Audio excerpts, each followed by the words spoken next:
ഇപ്പം നമ്മളൊരു 30 വയസ്സിന് ശേഷം നമ്മളുടെ താടിയിലൊരു നര കണ്ടാൽ നമുക്ക് അപ്പം ടെൻഷനാവും. അപ്പോൾ ഒന്ന് ആലോചിച്ച് നോക്ക് ഒരു പോസ്റ്റ് ടീനേജിലൊക്കെ ഒരു അകാല നര വരുമ്പോൾ ഉണ്ടാകുന്ന ആളുകളുടെ ടെൻഷൻ എത്രമാത്രമായിരിക്കുമെന്ന്. ഈ അകാല നരയ്ക്ക് ആസ് എ ഡോക്ടർ അഡ്വൈസ് ചെയ്യുന്ന കാര്യങ്ങൾ എന്തൊക്കെയാണ്? ഒപിയിൽ ഏറ്റവും കൂടുതൽ വരുന്നൊരു സംഭവമാണ് അകാലനര എന്നുള്ളത്. ഉം.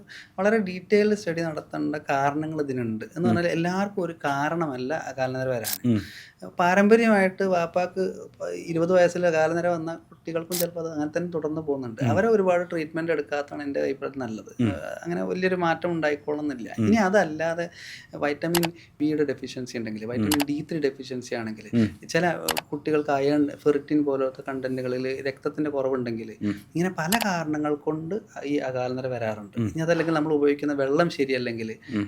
ഈ പിന്നെ ആൽക്കലൈൻ വാട്ടർ നന്നായിട്ട് ആൽക്കലൈൻ ഉള്ള ബോർവെൽ വാട്ടർ നന്നായിട്ട് യൂസ് ചെയ്യുന്ന ആളുകളാണെങ്കിൽ, ഉം. നമ്മുടെ ശരീരത്തിന് ഒരു pH വാല്യൂ ഉണ്ട്. ഉം. അതിൽ കാര്യമായ മാറ്റങ്ങളൊക്കെ വരുമ്പോൾ ചിലപ്പോൾ ഇതുപോലെ അകാലനര വരാറുണ്ട്. ഉം. അപ്പോൾ എന്താണോ കാരണം നോക്കി ചികിത്സിച്ചാൽ ഇത് വളരെ ഈസി ആയിട്ട് റിവേഴ്സ് ചെയ്യാൻ പറ്റിയ കണ്ടീഷനാണ്. ഉം. ഇനി നിങ്ങളൊരു 30-ൽ കൂടുതൽ, ഒരു 28, 27-ൽ കൂടുതലായിട്ടാണ് ഒരാളാണെങ്കിലും അങ്ങനെ നിർബന്ധിച്ച് നിങ്ങളത് ട്രീറ്റ് ചെയ്ത് മാറ്റുമെന്ന് പറയുന്ന ഒരു കണ്ടീഷൻ എനിക്കില്ല. എന്ന് പറഞ്ഞാൽ ഇതൊക്കെ ഒരു കോസ്മെറ്റിക് കൺസെപ്റ്റാണ്. ഉം. നമ്മളൊരു പേഴ്സണൽ ഒരു പ്രിഫറൻസ് ആണത്. എൻ്റെ മുടി നരച്ചിട്ടുണ്ട്, എനിക്കത് മാറ്റണം എന്ന് എനിക്ക് പേഴ്സണലി അത് വലിയ താല്പര്യമുള്ള ഒരാളാണെങ്കിൽ ഞാൻ ട്രീറ്റ് ചെയ്യണം. ഇനി അതല്ല, അത് നെവർ മൈൻഡ് ആക്കുന്ന ആളാണെങ്കിൽ നിർബന്ധമായിട്ട് അതിന് പിന്നാലെ പോയി ട്രീറ്റ് ചെയ്യണമെന്ന് ഞാൻ പറയില്ല.